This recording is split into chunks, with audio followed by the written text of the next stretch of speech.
The number one thing to remember is you need to know what your instructor's rules are around using generative AI in your coursework. And this will likely vary by instructor. You need to ask your instructor, your TA, or read the syllabus statement that will talk about what appropriate AI use is in your course.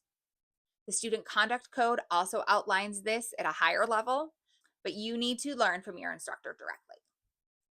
Here are some typical examples of generally appropriate use to using generative AI in your coursework.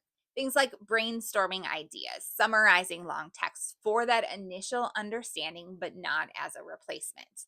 Generating outlines to help structure your thoughts, but not to be a complete draft. Checking your grammar, your spelling, or your tone, typical to what you will find in just a general word processing tool. Some of the more it depends on the class and the reasons why are things like assisting with coding or supporting data analysis. Those are things that are really important to check in with your instructor on before you use GenAI for those purposes. Again, check in with your instructor to see what's allowed in your course. Here are some typical inappropriate uses of generative AI. Using AI when you are not supposed to.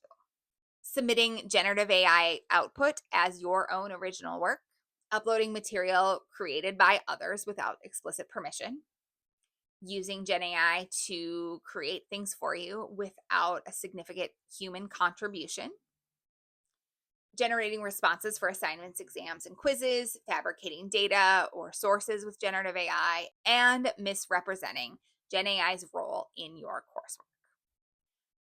Again, all of these depend on what your instructor has determined as appropriate use in your course. So make sure that you understand what is allowed and not allowed in your course around generative AI use.